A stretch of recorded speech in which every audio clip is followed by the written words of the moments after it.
Amerika Serikat kembali melontarkan peringatan bernada ancaman kepada Iran. Iran diminta segera bergerak cepat atau tidak akan ada yang tersisa dari Iran.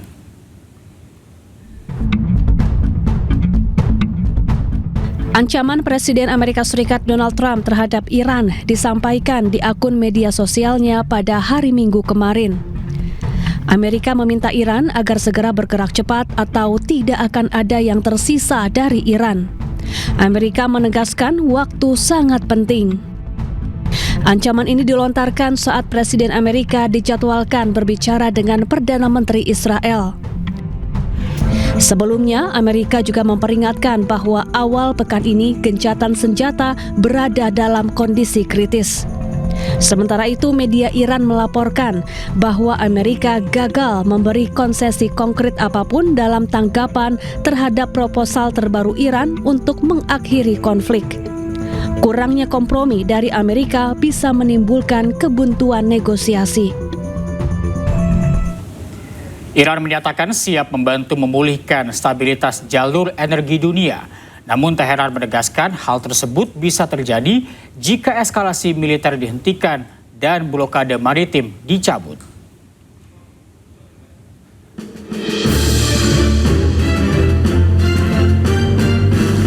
Televisi pemerintah Iran menayangkan rekaman sejumlah kapal dan tanker yang tertahan di Selat Hormuz.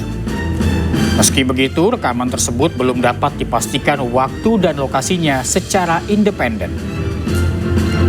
Duta Besar Iran untuk PBB menyebut Iran siap membantu memulihkan keamanan dan lalu lintas kapal di Selat Hormuz. Namun Iran menegaskan hal itu hanya bisa terjadi jika serangan militer dan blokade laut dihentikan.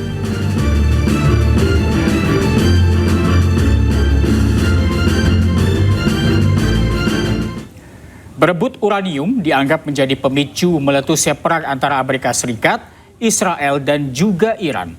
Tak heran selain digunakan sebagai pembangkit listrik tenaga nuklir, uranium juga digunakan untuk senjata militer hingga keperluan medis.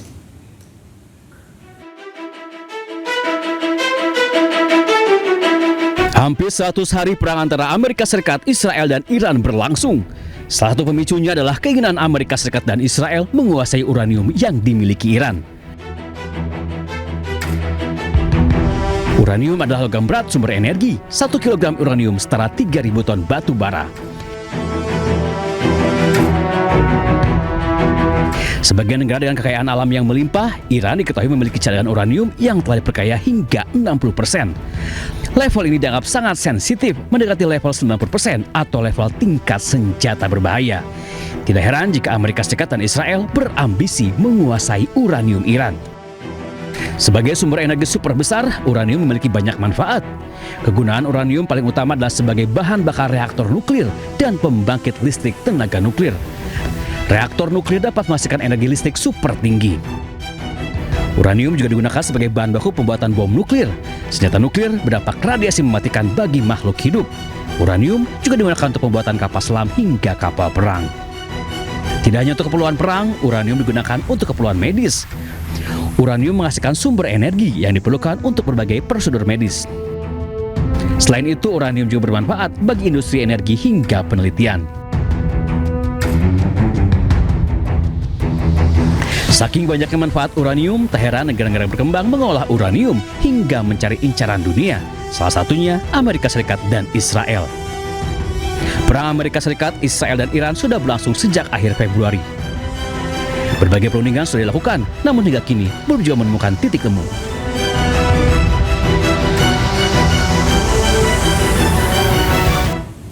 Serangan drone Israel kembali menargetkan warga sipil di Khan Yunis, Palestina.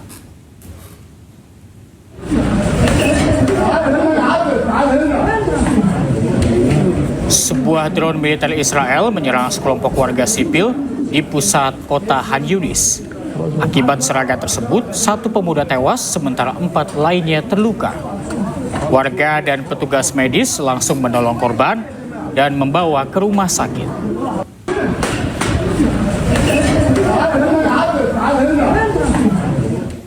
Militer Israel menganiaya seorang pemuda Palestina hingga tak sadarkan diri. Ibu korban histeris meminta bantuan.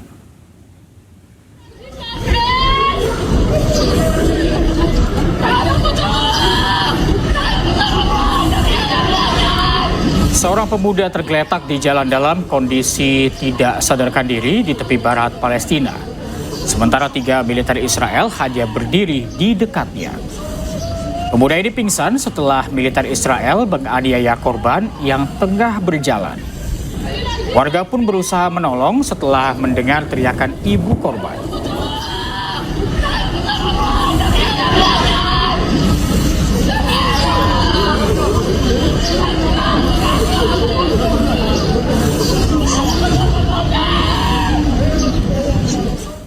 Pasukan Israel memberlakukan jam malam di sejumlah kawasan di Hebron, Palestina.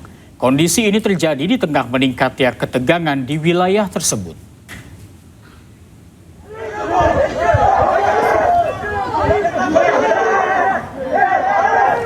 Pemberlakuan jam malam ini diterapkan di kawasan Jaber Al-Salaimeh dan Wadi Al-Hussein di Hebron. Warga diminta tetap berada di dalam rumah dan akses jalan diketatkan. Di saat yang sama terjadi serangan dari para pemukim Israel terhadap warga Palestina.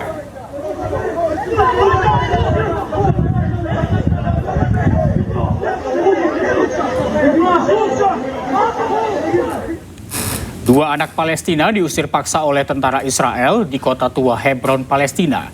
Militer Israel mencegah anak-anak pulang ke rumah mereka.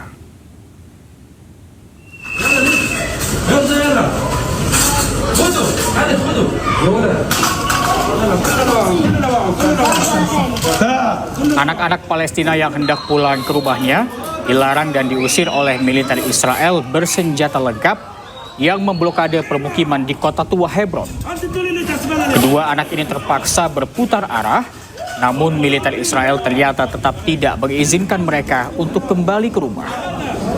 Penjagaan ini dilakukan saat pemukim ilegal Israel melakukan penyerangan di kawasan tersebut.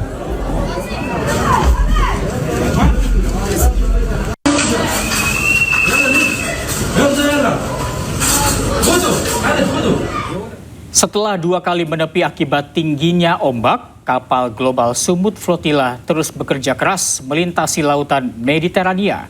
Perjalanan pelayaran kapal-kapal kemanusiaan Global Sumut Flotilla kembali berlanjut dan mulai mendekati zona kuning.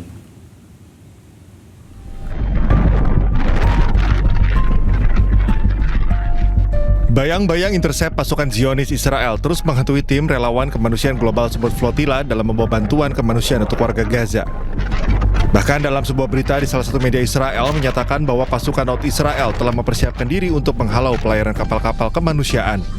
Namun ancaman tersebut tidak menggetarkan semangat para aktivis melalui jalur laut untuk mendobrak blokade Zionis Israel dalam membawa bantuan kemanusiaan.